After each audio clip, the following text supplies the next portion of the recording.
ശ്രീകൃഷ്ണ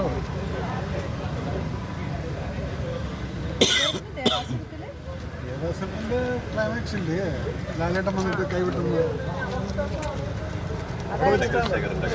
ഉണ്ടക്കൽ ശേഖരൻ്റെ കൈവിട്ടുന്നത്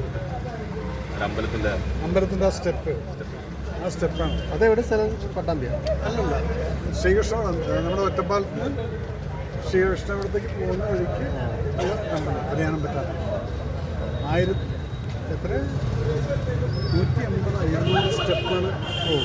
ആനയൊക്കെ ആ സ്റ്റെപ്പ് ഇറങ്ങി ഞങ്ങളുടെ അമ്പലം അവിടെ മാത്രമേ ഉള്ളൂ കേരളത്തിൽ. ഇത്രയും സ്റ്റെപ്പ് ഈ ആനകളെല്ലാം ഇറങ്ങി വരും, ഓരോ സ്റ്റെപ്പ്. അപ്പം ഇപ്പോൾ പോയി കഴിഞ്ഞാൽ അവിടെ ഇല ഇട്ടാൽ വീഴില്ലാതായിട്ട് അത്രയും ആൾക്കാരായിരുന്നു. ആ സൈഡിലൊക്കെ ഉള്ള അമ്പലങ്ങളെന്ന് പറഞ്ഞാൽ ഇത് കുറേ ആൾക്കാർക്ക് അറിയില്ല.